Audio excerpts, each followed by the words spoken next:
Alrighty, welcome everyone. So we're on our second AMA today. I'm Jay Smar18, but you can call me Jack for the rest of today's live stream.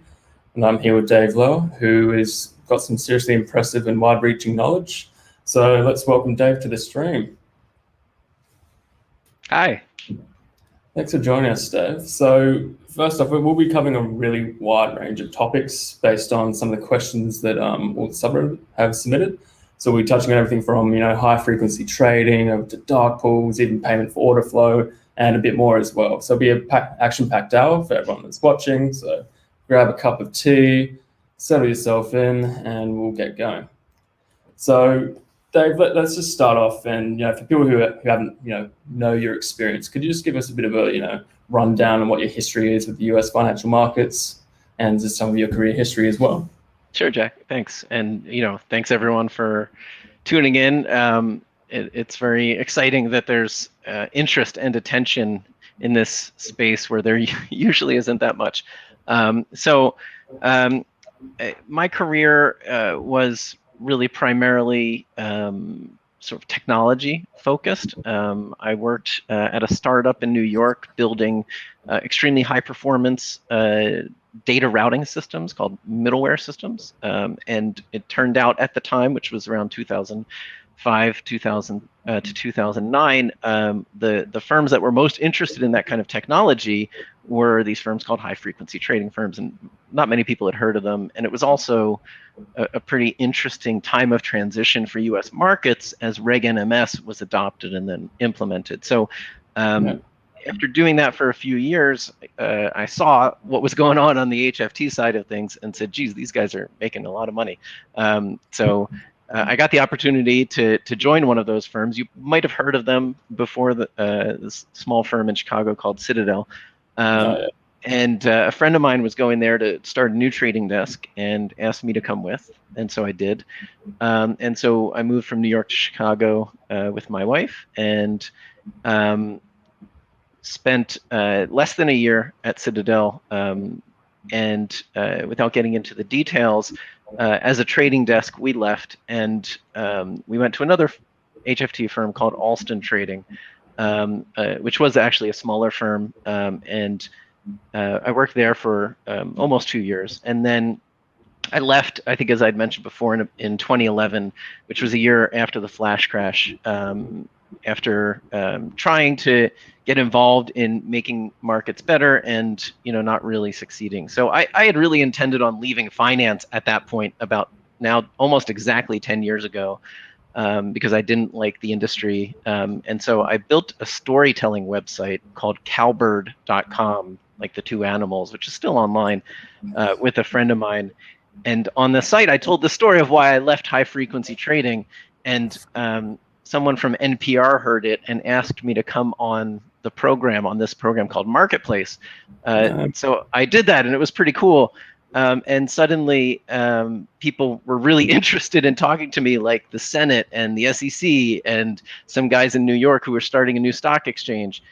So I kind of got sucked back in through no real intention on my part, but I found that I could do things on the other side and maybe help institutions with better exchange design or better regulation and legislative design. And then I started also working for asset managers. So for the last 10 years, until about 2 years ago, I really just consulted and worked on my own. I worked with IEX in the earliest days when the exchange was being designed and built as an ATS. I worked doing quantitative analysis for asset managers, looking at how their brokers were using order routing algorithms to navigate this incredibly complex market structure. I learned of the term market structure, which I hadn't known before, which was apparently what I knew, which is a very niche like space to study.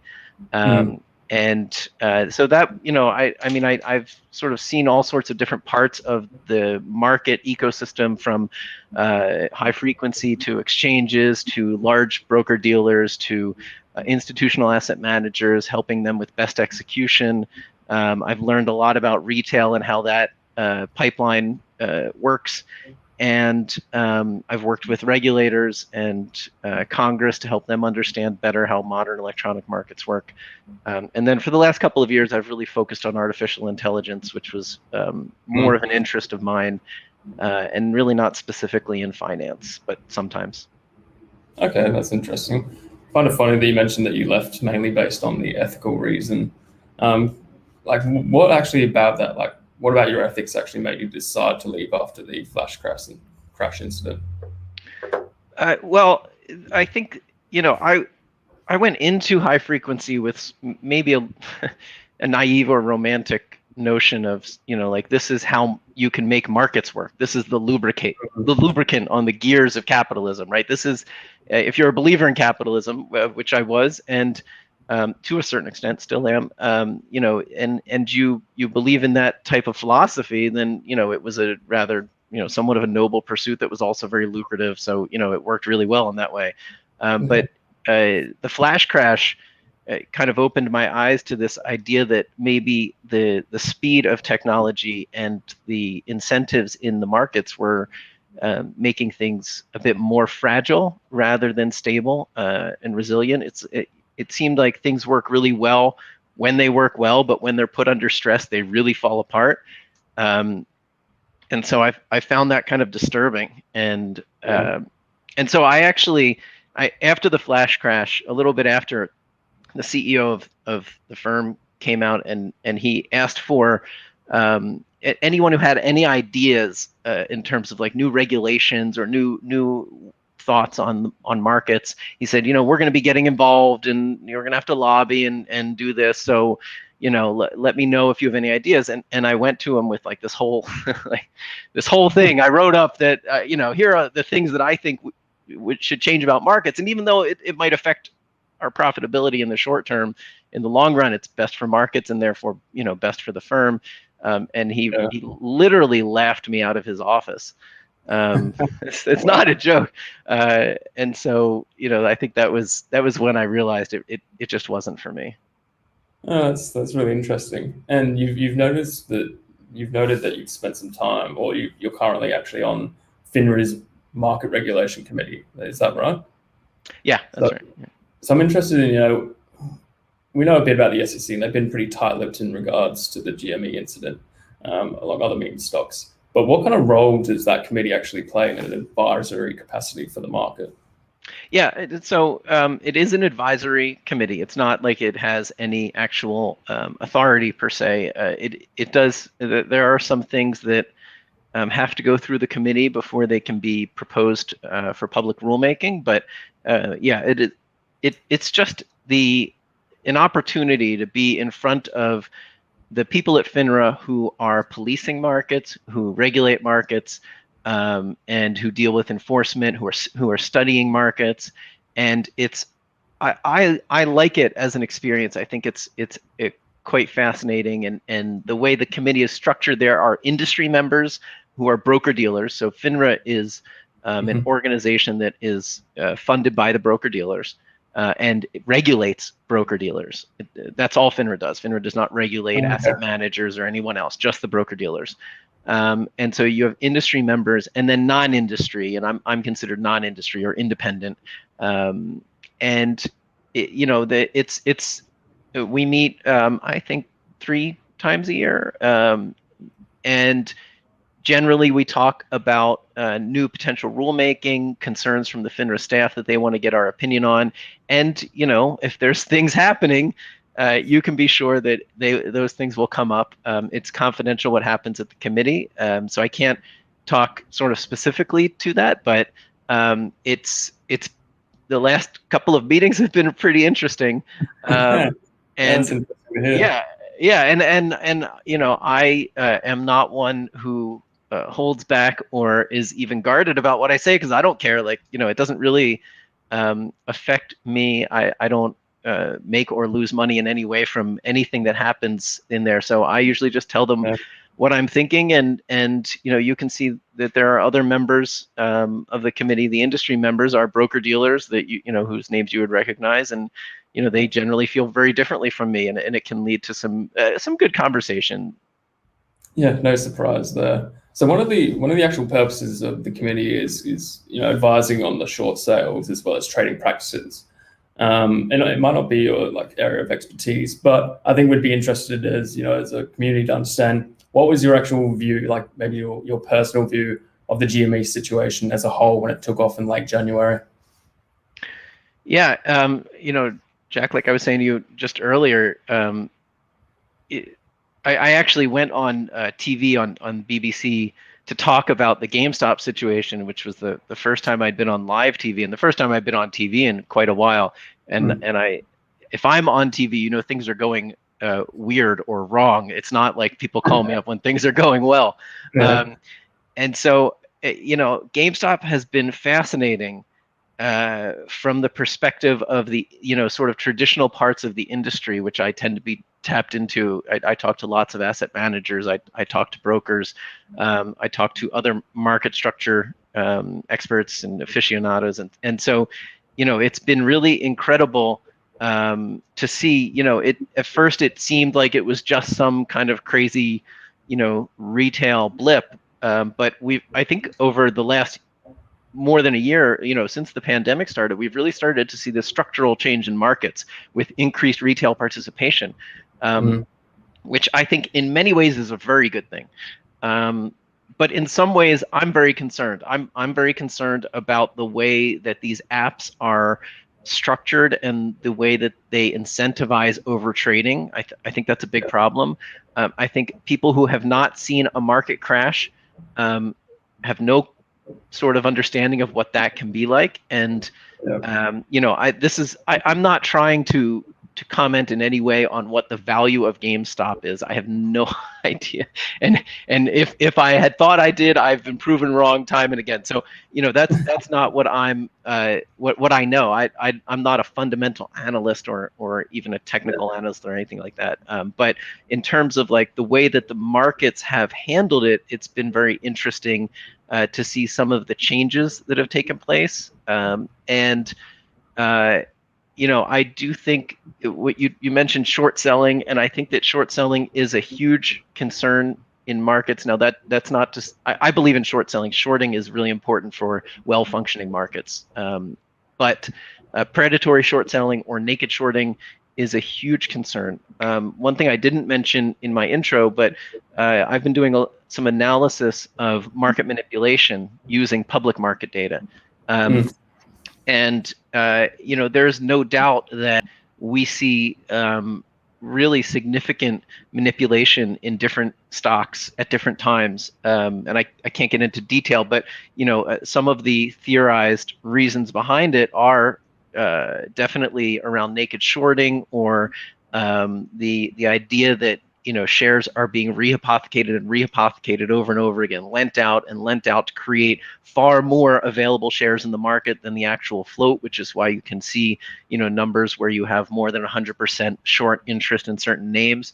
I'm very concerned about failed to delivers and ways of manipulating failed to deliver statistics. And I think that there is something to some of the posts that I've seen on Reddit that have looked at the options market and tried to understand whether that is a way of covering up fails. And it's actually an analysis I'm very interested in and might look into myself, because I really do think that these are concerns that regulators care about as well. I don't want to make it out that regulators are just not paying any attention, but it can often be overwhelming when you look at the level of technology and data and complexity to try and regulate these kinds of markets. Yeah, that's interesting. And at least from my perspective, it feels like the SEC, from a regulatory perspective, has been moving kind of slow in the past decade when it comes to their response to high frequency trading or dark pools, or they have a lag in terms of when something comes into being popular and when they take action into it. And the influx of retail in 2020 during the pandemic is a big sign, and then an even larger influx in the beginning of 2021. Do you think the SEC are actually were they ready for this to happen? And could we expect any material changes in the future to actually in response to retail to help put us on an equal platform of sorts?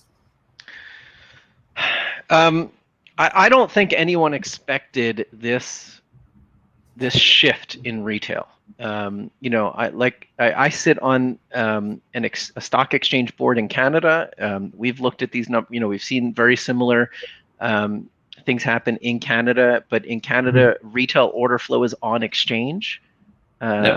So that's a big difference between Canada and the U.S.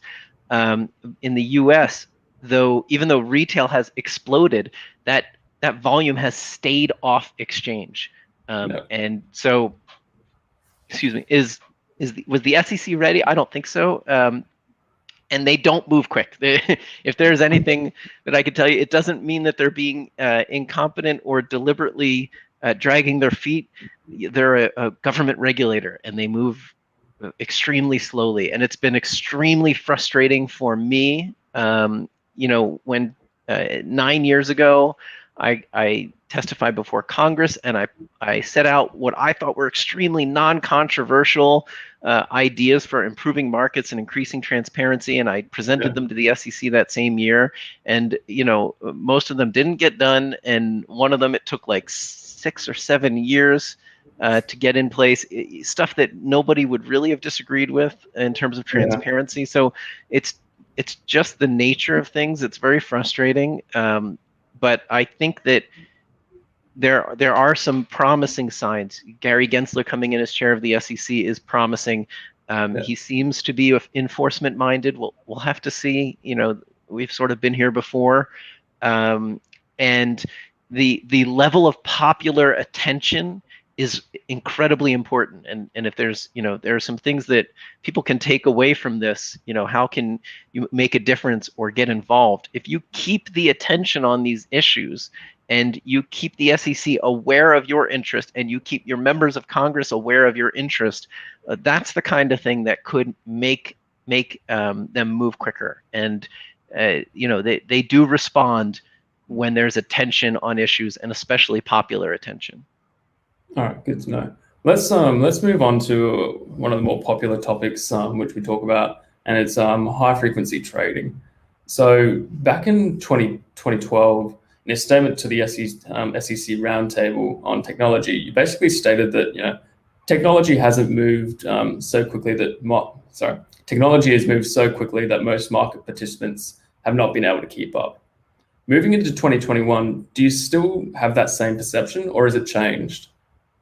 Oh yeah, I think so. I mean, and I think even more so. I mean, I don't think most people understand what the impact of technology on markets has been. It has increased complexity dramatically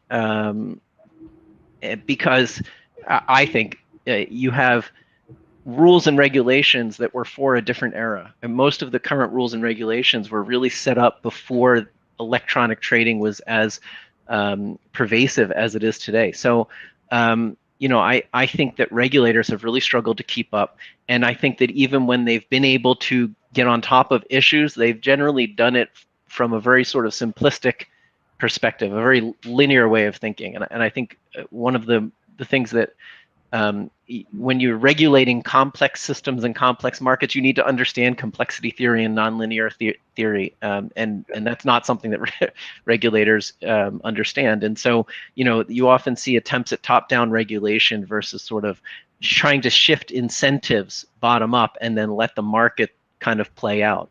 So I think the current way that retail trading works, which is that it all goes to a wholesaler such as Citadel or Virtu, and that all of that volume is internalized, is an example of something that existed before technology and probably made sense at that point.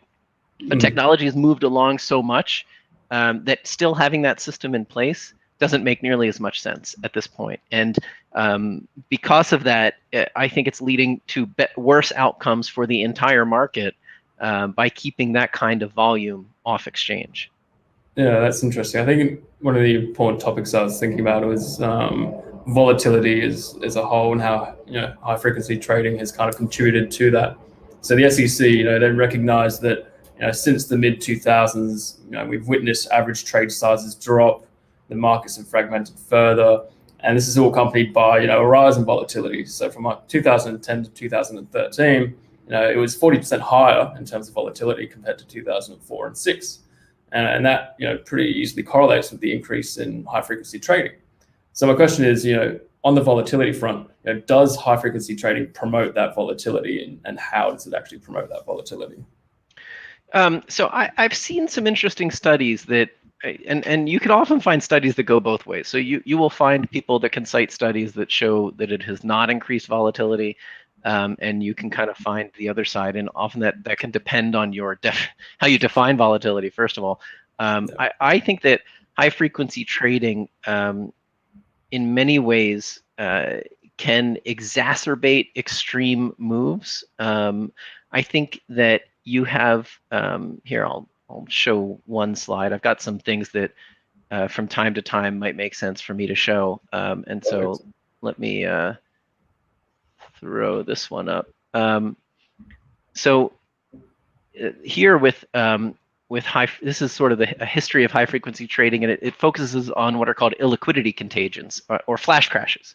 And I don't, maybe we can zoom in here, but you can see that these are 4 sort of dramatic events. There was the pound or the cable crash here, the treasury yield crash in October, I think, of 2015. And then the flash crash, obviously, here of 2010, and then another a euro response, and you see these in certain isolated incidents throughout the years, but then you see them happening to individual names even more frequently. And when we talk about our regulators up to the challenge, the response to the flash crash and to other sort of these illiquidity contagions was to institute limit up, limit down rules similar to the futures market. And my concern with that has always been that that's more of like a Band-Aid. You're treating the symptom rather than the cause. And so, these things get a little complex, but there's a lot going on when you think of the way that markets function and the way that markets have evolved to need or to incentivize high-speed trading and to really create this race to zero latency.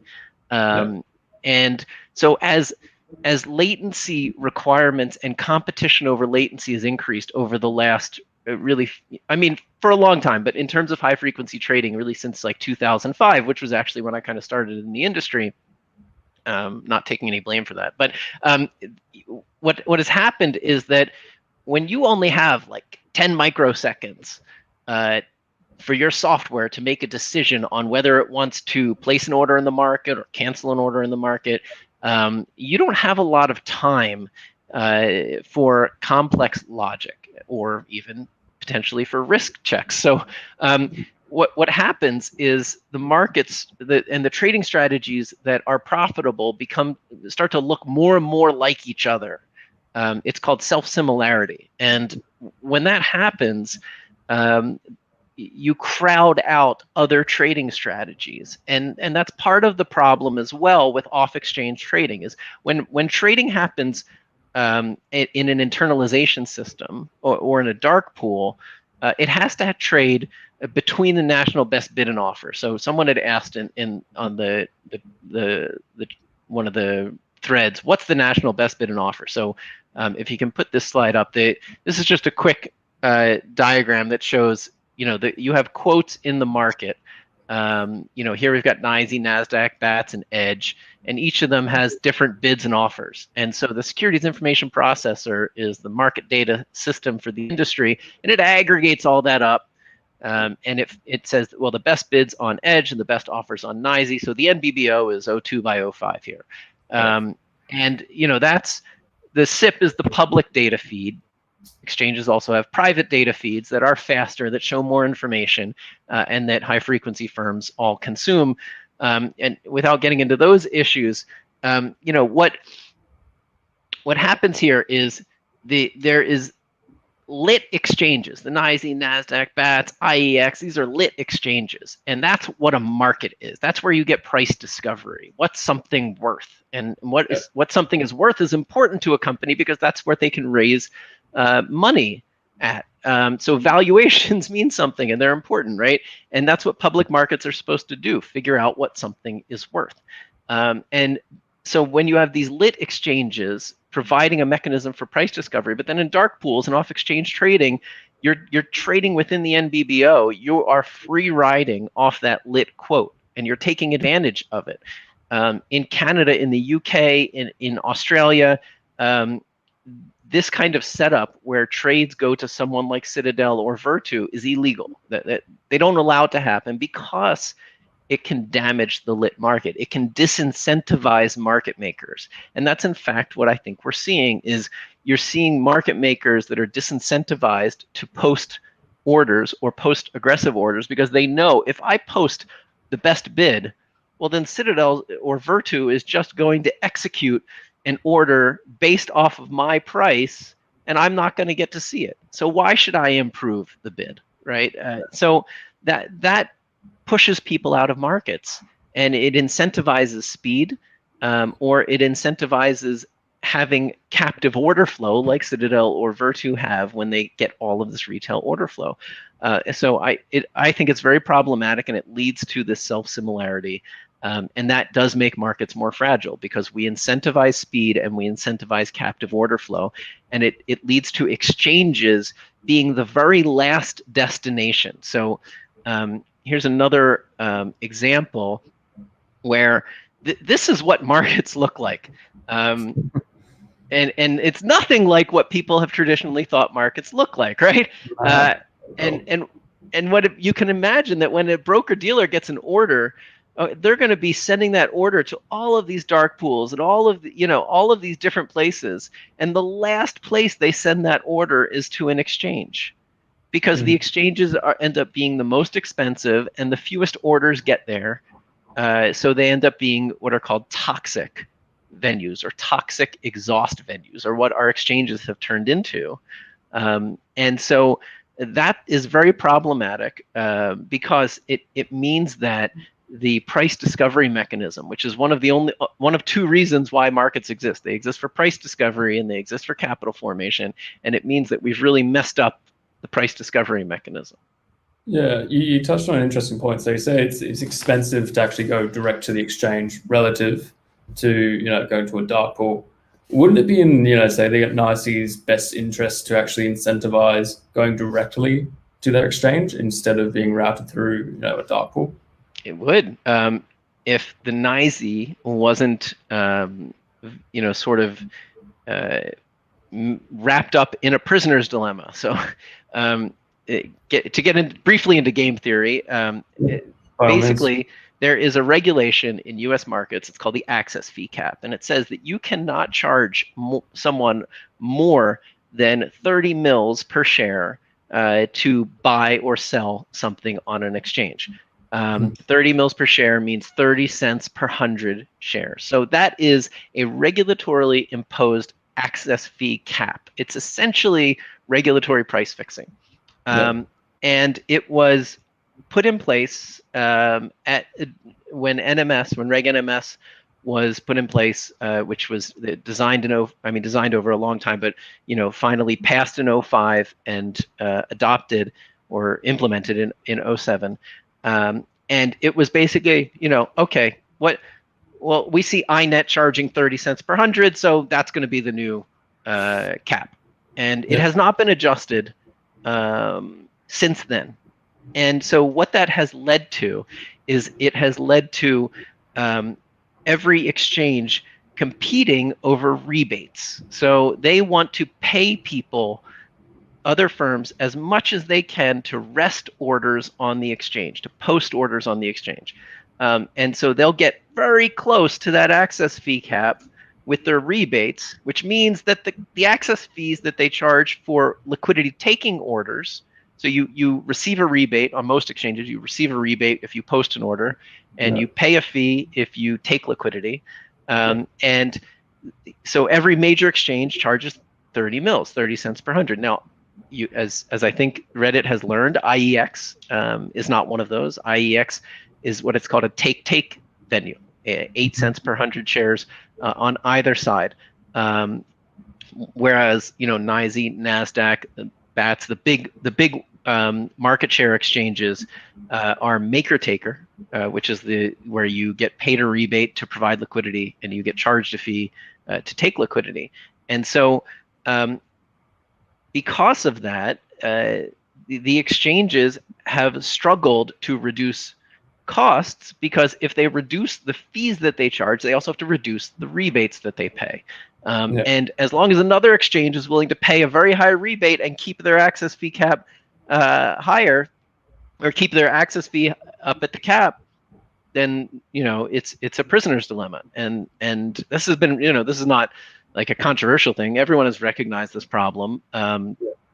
And there have been attempts to implement a pilot, for example, the trading fee or the access fee pilot, which then the exchanges turn around and they challenge in court. So they have actually sued the SEC for trying to change this because the SEC wasn't going to apply it to payment for order flow.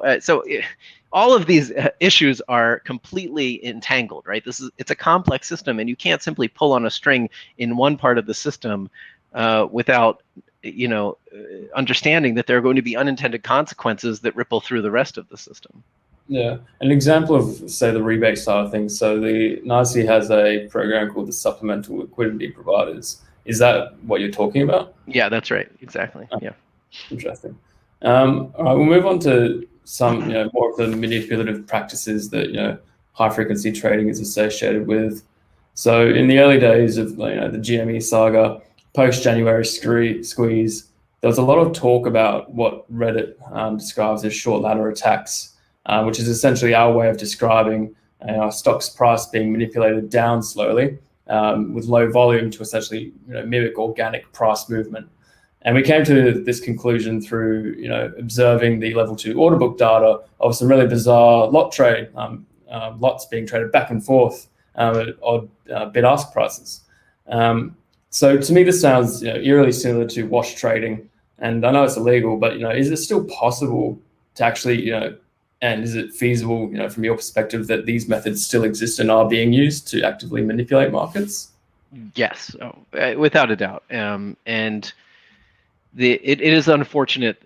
Like I told you before, I've been starting to look at this at market data. What you call level 2 book. If you look at, you can get historical depth of book market data, which is every single order, trade, order modification in the market, and you can use that. I've used it to work with institutional asset managers to help them understand what their transaction costs are, for example. But recently, we've started to look at it and look for market manipulation, and it's there. It's sort of shockingly rampant. I can't say a ton about that, but what I have seen is not good. It's surprising because regulators are supposed to be looking for this kind of thing, but their systems are they struggle with the amount of data, the complexity of the data, the timestamp issues. These have all been issues for a while. FINRA has gotten better and better, and I think that if it's taking place and it's obvious, like you've described it, they'll find it. You tend not to see the repercussions of it, right? Like it's not always an action that gets publicized. It can often be, just a fine that gets lumped in with other fines because those same firms did a bunch of other things. But I think that spoofing and layering in markets is a big problem, and I can say that just from the experience of constantly looking at market data for those patterns and seeing them relatively regularly. Yeah, could you just expand on spoofing and layering for those that don't understand what those are? Sure. So you were talking about looking at the level 2 order book, which is you have, as I explained before, you have the best bid and the best offer. The bid is the highest price someone's willing to pay for something. The best offer is the lowest price someone's willing to sell it for, and that's the spread between the bid and offer that trades will happen in. But above that offer, you can have at each price level a certain amount of volume that someone is willing to transact. So as that price gets higher, you can imagine more and more people are willing to sell. As the price gets lower, more and more people are willing to buy. And so that's what makes an order book. And so what spoofing is okay, so you can know that the way a high frequency trading system is calculating a micro price, for example, which is the attempt, if the high frequency system says, okay, I think that GameStop is worth $180 right now, and it's being bid at 179 spot 80. So I can say, well, I'm going to improve that bid, right? I think it's worth 180. So I'm going to put a bid out there at 179 spot 85 because I want people to sell to me. I want to buy because I think it's going to go up to 180. And I think it's going to happen very quickly. So, I'm only going to have to hold that inventory for a few minutes before it ticks up a couple ticks. And as it does, I'm going to have my offers in there at 180. And so as it ticks up, it's just going to lay off into that. And I'm going to end up flat because most HFT systems want to be flat. They do not want to take on inventory. They are operating over very tight time horizons, milliseconds, seconds, maybe minutes, but that's a very long time. Now, if I know that, okay, that's how an HFT system works, and I know it calculates its 180 micro price because it looks at all the bids in the market and it sees there are a lot more bids than offers. So I can put some bids in there that are not at the best bid. So I don't have as much risk of being executed on these orders. But I could put a huge number of shares, a couple price levels down, and create the appearance of demand. And that's going to make these automated systems think there's demand, and they're going to move up. But what I'm really trying to do is actually sell. So I'm trying to push the price up into my sell orders as a manipulator or a spoofer.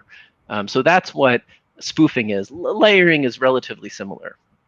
Okay, and correct me if I'm wrong, but those are mechanics are basically some of the reasons for the flash crashes that we've seen in recent history.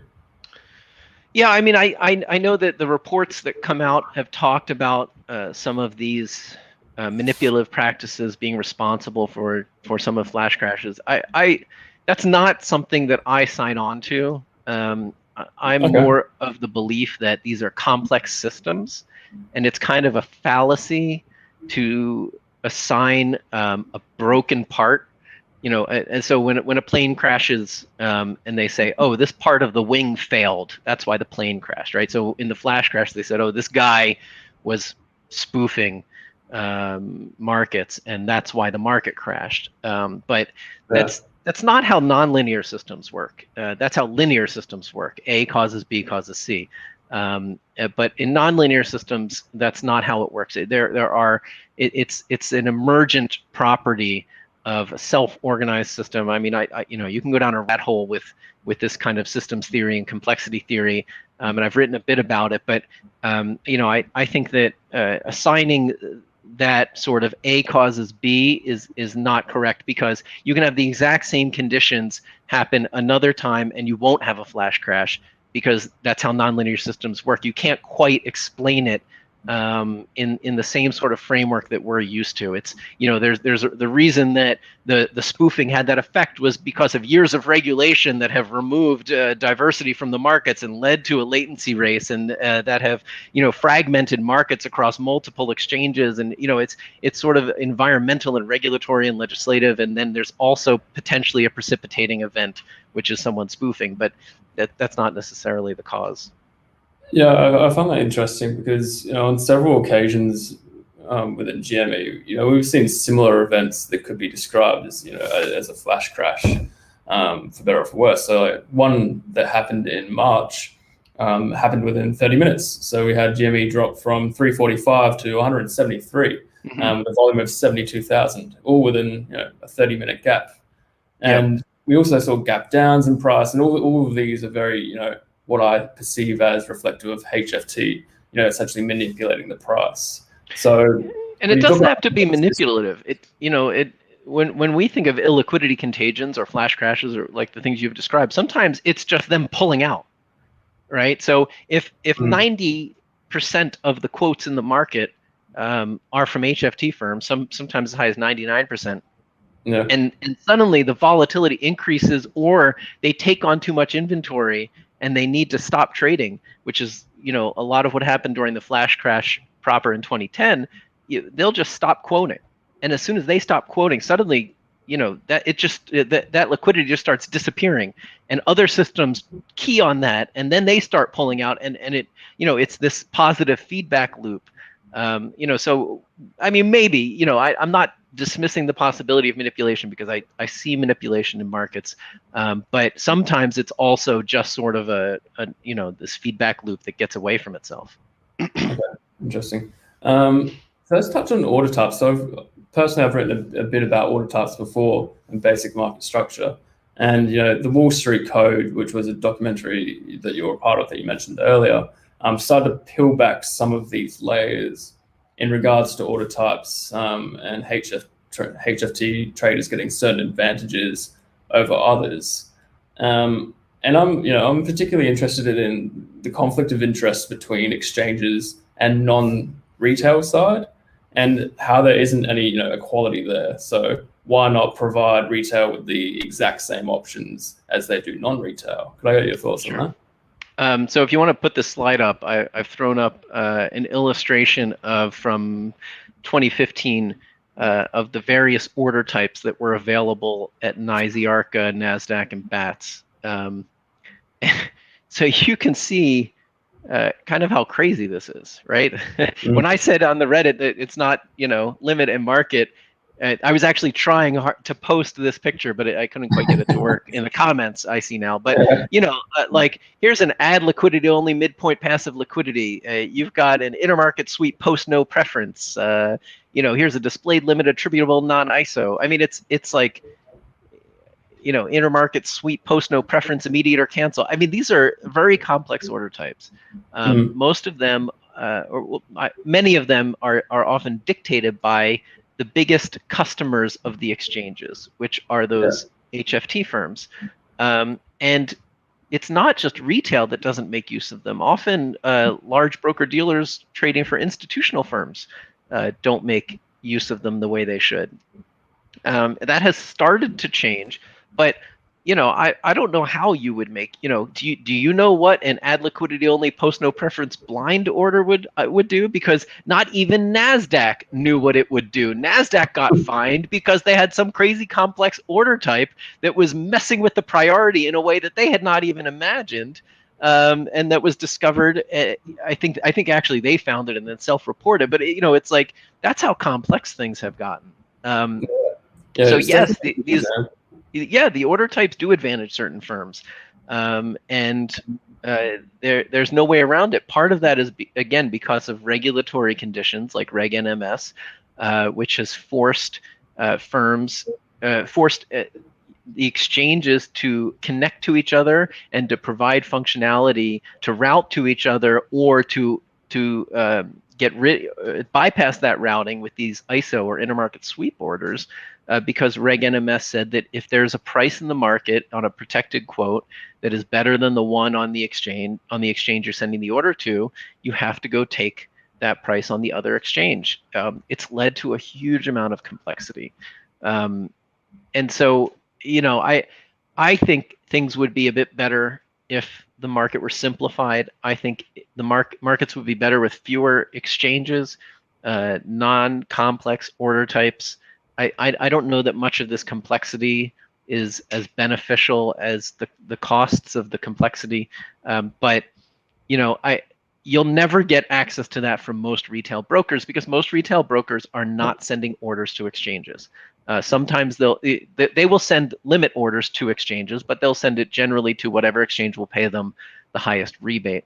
And so, you know, you need to use a broker who would provide access to these kinds of order types. You know, so the only one I'm familiar with that does is Interactive Brokers, versus, you know, some of the other retail brokerage platforms. And I haven't used like a ton of the active trader platforms on the other discount brokers. So maybe they do and maybe they don't. But you know, many of them, for example, won't even route to IEX if you ask them to, which, you know, if you're posted on IEX with a D limit, order or a delimit midpoint peg, you're getting similar functionality to what HFTs get, and you're generally going to get a midpoint execution, which is better price improvement than any other retail broker will offer.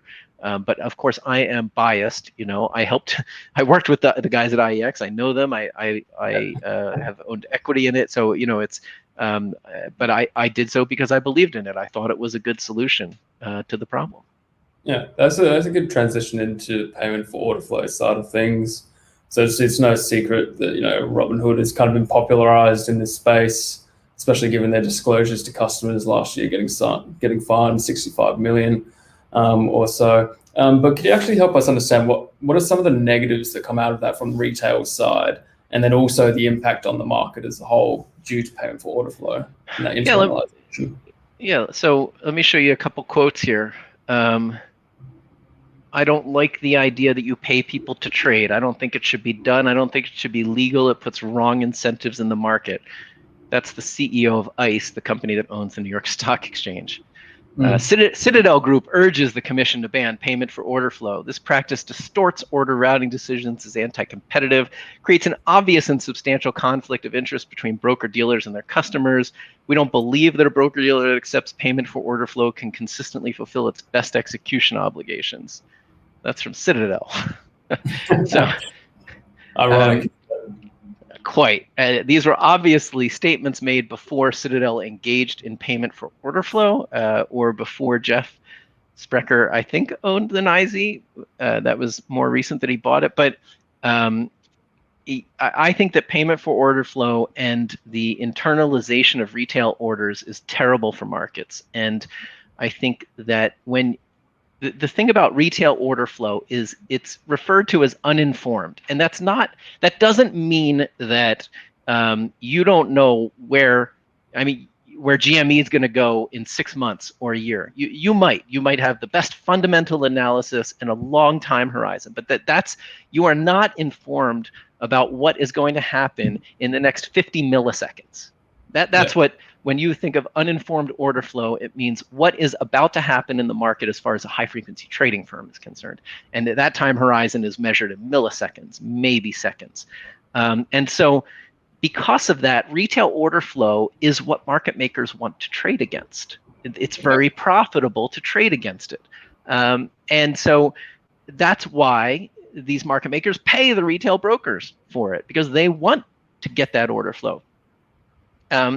An interesting paper just came out that showed that the impact on markets is significant. That when you take that profitable order flow and you don't let it get to exchanges and interact with other orders on exchange, you can be affecting the spread by as much as 25%, maybe more. But at least what they could quantify, they saw that spreads would tighten by 25%.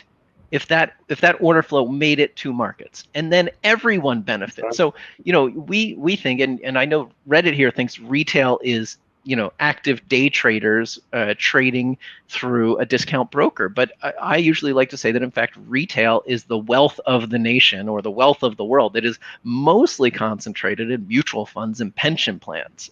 So you might have a small a trading account that you're playing with, but your retirement.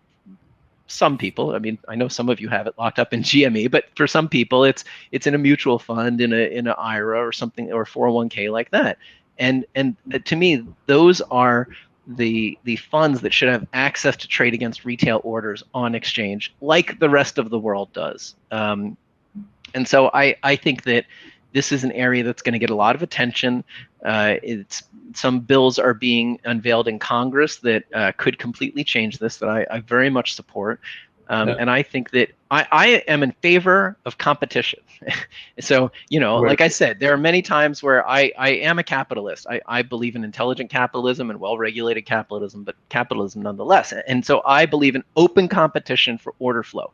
Get the orders on exchange and let hundreds of market makers should be able to compete over that order flow, not just Citadel or Virtu.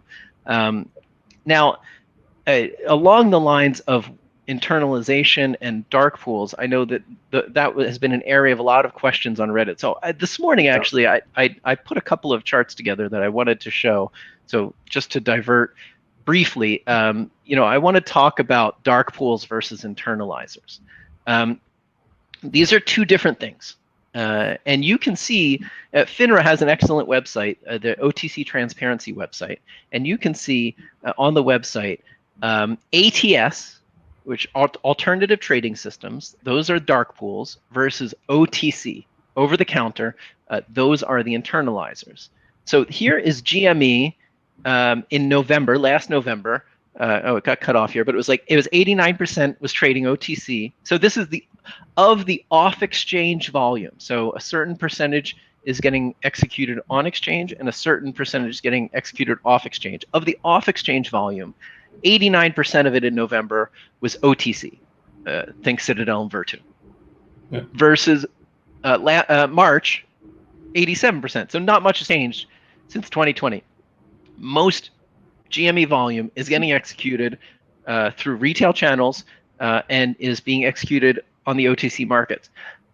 So when you think dark pools, the thing about, and where the confusion might lie, is when a trade executes off exchange, either OTC or in the ATS, it is still printed to the tape, to what's called the trade reporting facility.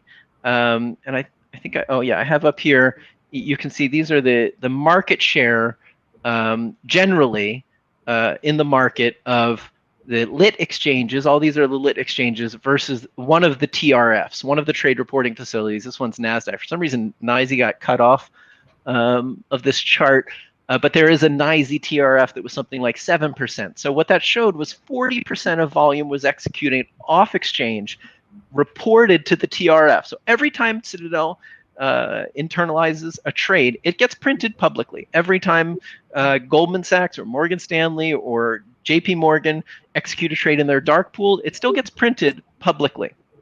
You don't know who was the aggressor or anything like that, but you know the quantity and the price that it executed at. So now, if we go back quickly to ATS versus OTC, what I wanted to show was, even though nothing has changed much in terms of where the trading is taking place, even a little less OTC, but that's probably just normal statistical noise. What has changed is who's trading on the OTC market. So in November, it was nearly all, I mean, it was not nearly all, but it was predominantly Citadel, with a little Virtu and an even little more G1X. And so this is market share. You can see that accounts for almost 85% of all OTC trading, and the rest is a bunch of smaller internalizers. And then it peaked for Citadel in January. But what we've seen since then is actually Citadel's market share in GME has dropped significantly. And Virtu has, and so has G1X. Virtu has really taken over. At the same time, the average trade size that's being executed OTC has plummeted. This was honestly really astonishing to me. I guess this is probably the Robin Hood effect or the retail effect. But you can see in December, the average trade size for Citadel was relatively high. It was around 350 shares, and for Virtu it was around 200, and a little over 250 overall. And then since then, in January, I mean, these dropped to under like 40 shares average trade size. That was really shocking to me. Now, part of that has been the price increase. Absolutely. But at the same time, like an average trade size of 40 shares is extremely small. And so it's, I don't know what to make of it necessarily, but I thought it was an interesting sort of data point to highlight. I just wanted to show that, yeah. And so when you've got there that Citadel has been decreasing on OTC since January, does that suggest that they're also increasing in off exchange? No, so this is how much are they trading off exchange?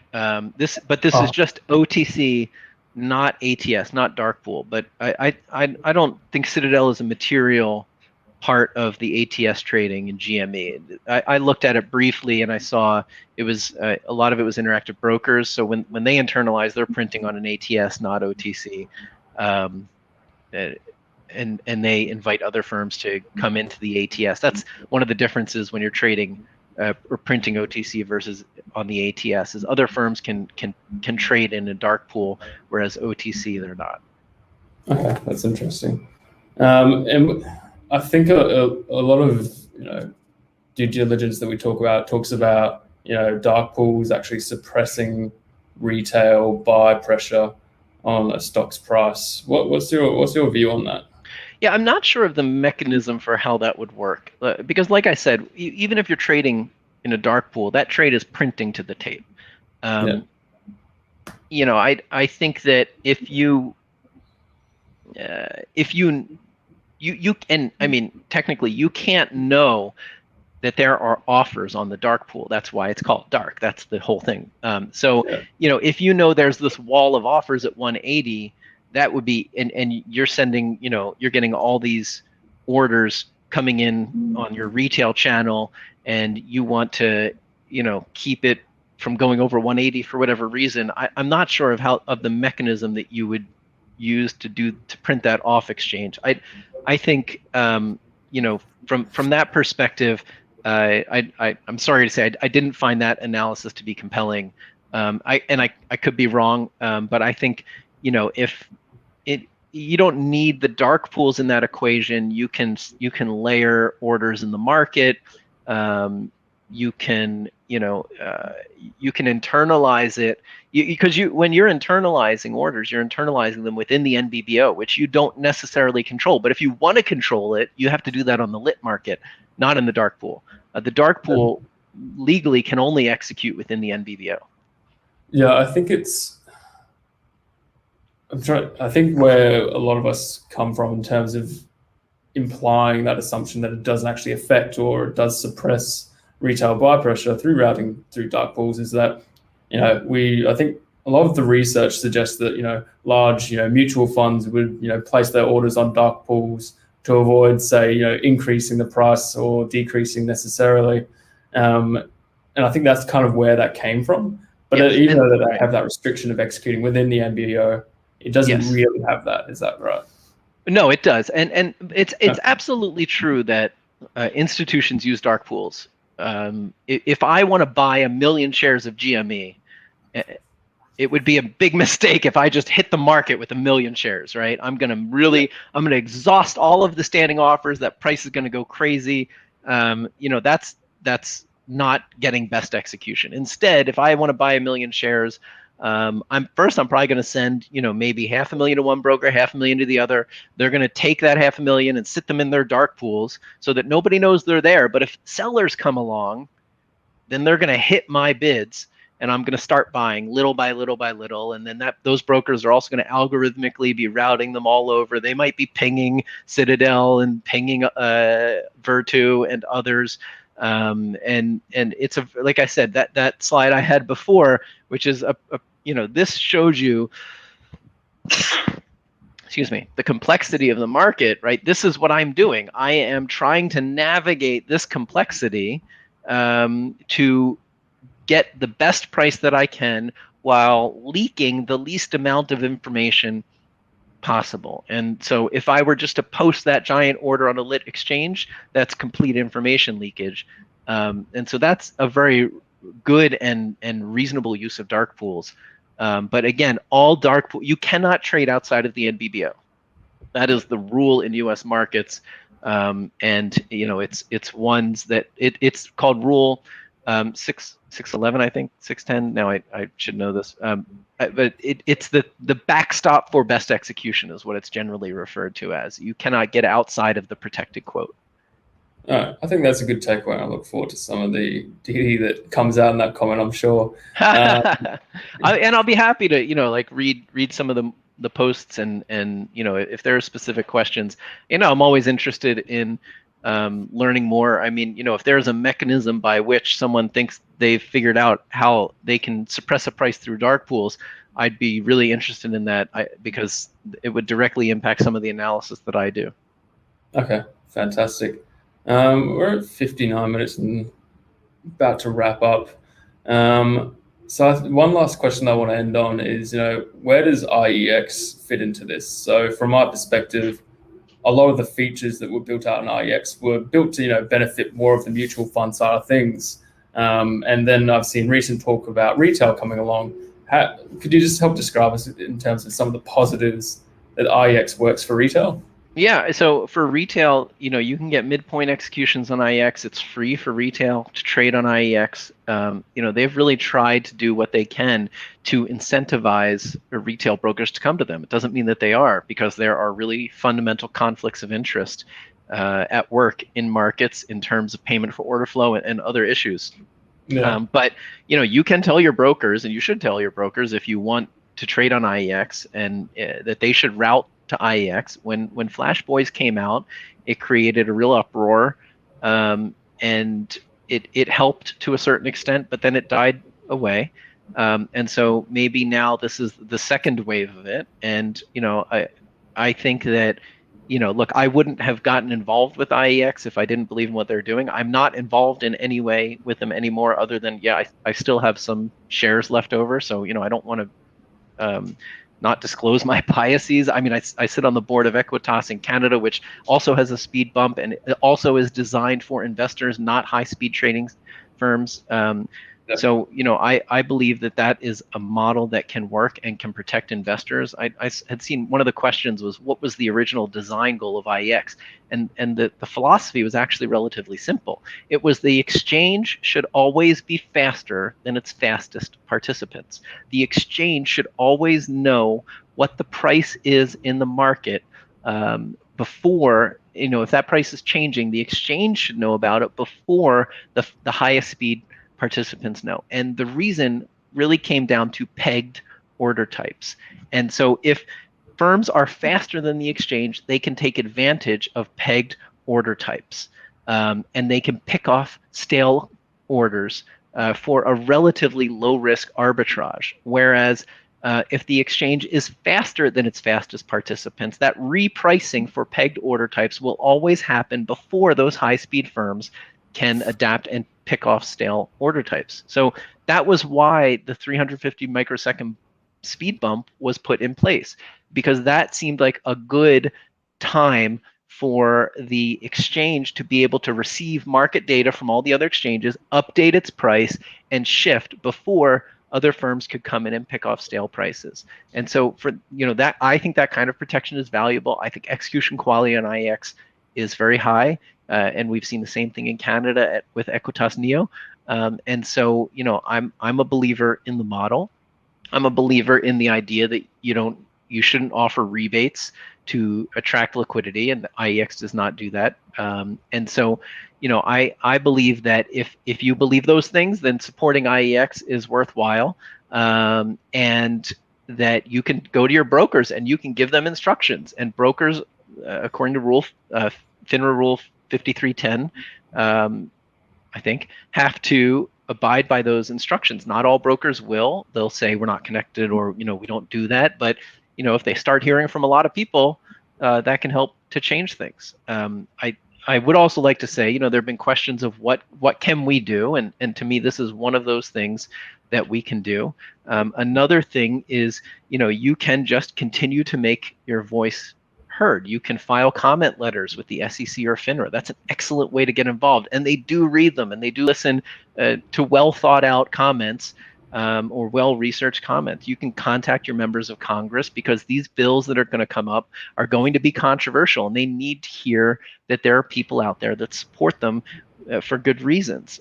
You can make use of the SEC and Office of the Investor Advocate, who is there to advocate on your behalf. And is often focused on institutional investors, but would probably like to hear more from retail.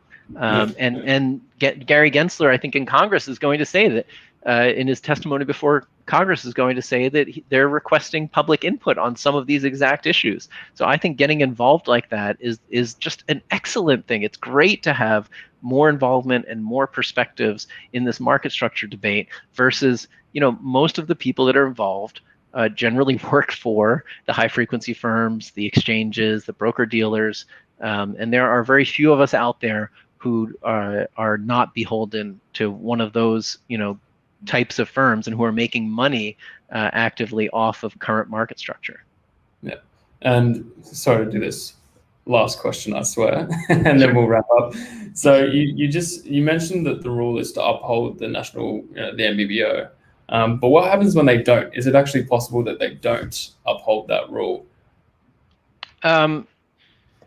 So there are, yes, there is a percentage of trading that does take place outside the NBBO. That can happen if the size at the NBBO is not enough to satisfy the order size. So yeah, I shouldn't say that it never happens. It does happen under those conditions. But generally speaking, it does not happen outside of those conditions. So if you see a dark pool print, maybe what you're thinking is you see a dark pool print and it's like off the NBBO. There is a reporting deadline. I think it was shortened to 10 seconds, which means that like I can trade at this price, and now prices have shifted, but I have 10 seconds to report to the tape. So the problem is sometimes the trading feed from the dark pools is not always aligned with the quote feed from the exchanges. And so it can look sometimes like there are prints that are happening outside of the NBBO, but it's not actually, that didn't actually take place. It is a pretty serious thing. I know that FINRA gives report cards to firms that measure their Rule 611 performance, and they are always looking to see if you are trading outside the NBBO. And when it's a very small percentage of the time that it happens, and when it does, there's usually a reason behind it. Okay. And is it, is there generally a fine associated with it, or is it most cases a slap on the wrist telling them, make sure you don't do this? Well, I mean, most fines are unfortunately slaps on the wrist. That's sort of the corruption inherent in the system, and the revolving door, which we haven't even touched on, and kind of is the source of most of these problems. But yeah, I mean, fines on Wall Street are generally nothing compared to the damage that they've caused, and most of the time are just seen as a cost of doing business. And I think we just see that over and over again in every way, whether it's the great financial crisis and the mortgage crisis to, best execution violations and, these kinds of issues. And even there, best execution is hard to enforce. I heard the quote from a regulator that trying to enforce best execution is like trying to nail Jello to a wall. It's something that they really struggle with, and it's a shame because you have so much data now that from a data science perspective it should actually be easier, but you need a different level of sophistication to analyze that kind of data, and so I think regulators have struggled with it. So that's my soapbox of increase the fines and send people to jail, and I think you would start to see dramatic changes in behavior. As long as it's just a cost of doing business, and not speaking specifically to trades outside the NBBO, because again, I don't think that happens much. But generally speaking, when firms are fined, it doesn't recognize the damage, or it often doesn't disgorge profits to the extent that it should. Yeah, I guess similar to what happened in South Korea, where we've seen 100% of naked short orders come through. So it's a great idea. Yeah, I very much love what they're doing there, and I think it's a real problem here, and I would really like to see those kinds of rule changes in the US. Right. Well, we'll leave it at that. We'll give it a wrap here. So thank you so much for joining us, Dave. Sure. And thanks to all the viewers for coming around and spending your time with us. Yeah, thanks for having me. I appreciate it, and I love that people care about this. It's fun to talk about it. Thanks.